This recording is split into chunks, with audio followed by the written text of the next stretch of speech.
Welcome to Hobbytronics, tinkering today for a better tomorrow. Today, we are diving into how to control the brightness of an LED using a potentiometer using Arduino Uno.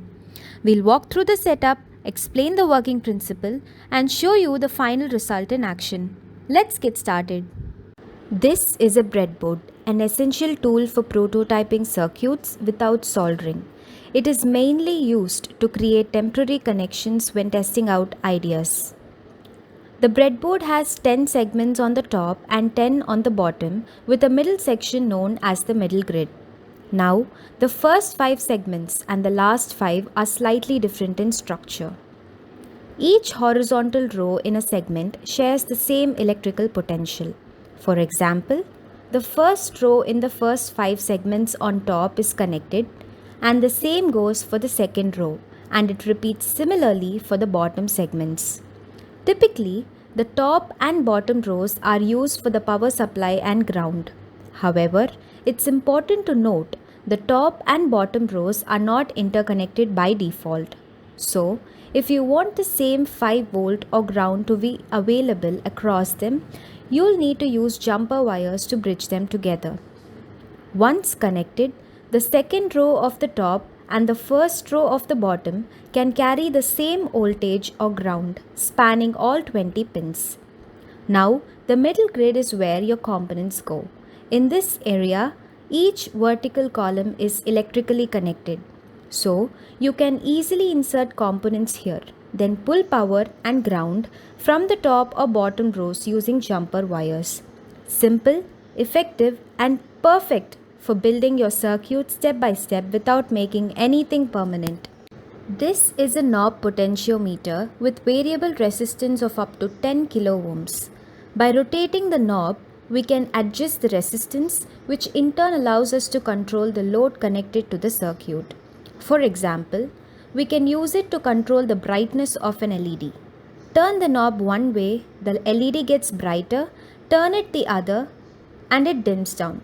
Simple yet super useful. Now let's take a look at the 3 pins of the potentiometer. The 2 pins on either side are for power, one goes to 5 volt and the other goes to ground. You can swap them. It doesn't really matter which side gets 5 volt or ground. This is an analog device, meaning you control the output by physically turning the knob.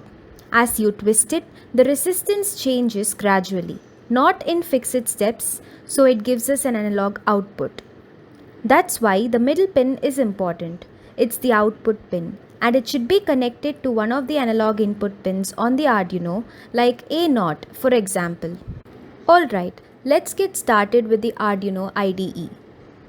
First, create a new file, or as it's called, a new sketch. Once it opens up, you'll see 2 main functions already there: void setup and void loop. The setup function is where we write the code that runs once, usually for setting up pin modes or initializing components. The loop function is where we put the code that runs continuously. This is where we define how our components should behave. Now, let's paste the code we've written into the sketch.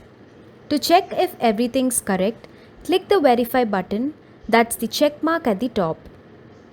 This will compile the code and let you know if there are any errors. For example, if I delete the semicolon and click verify again, boom, it throws an error.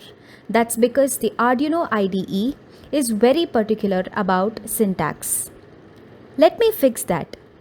Add the semicolon back and hit verify again. No errors now. Perfect. Next, connect your Arduino board using the USB cable.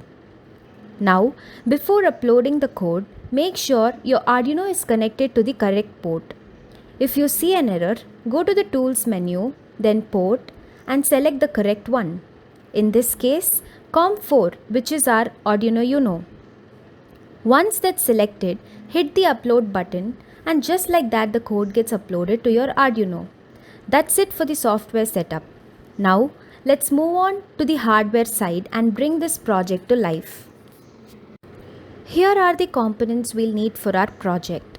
First up, we've got an Arduino board with the code already uploaded and ready to go. Next, a 330 ohm resistor, which we'll use to limit the current to protect our LED. Speaking of which, here's a blue LED, but you can totally use a red one if you prefer. The concept remains the same. We've also got some male-to-male jumper wires. These have pins on both ends, making them perfect for connecting components on the breadboard. And finally, of course, the breadboard itself, a playground for building the circuit.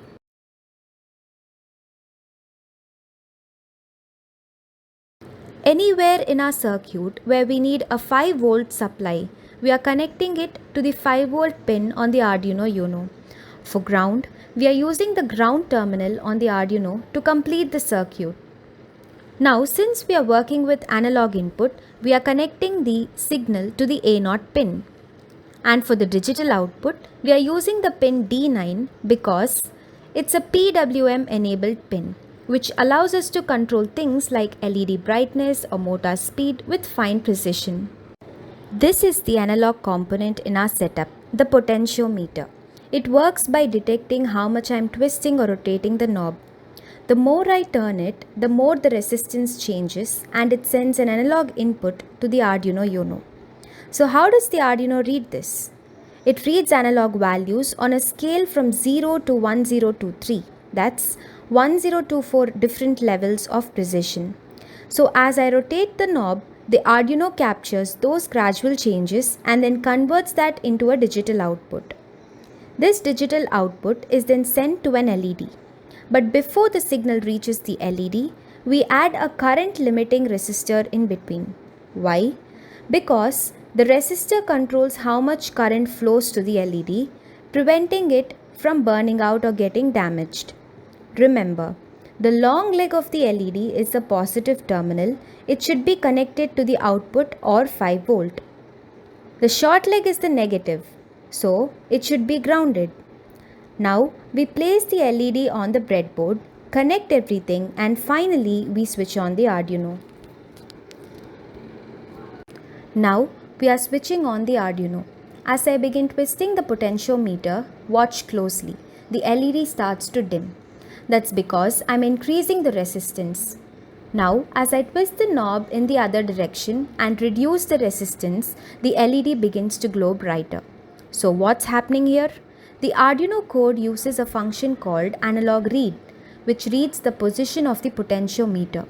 As we've discussed earlier, it maps the twist of the knob to a value between 0 to 1023.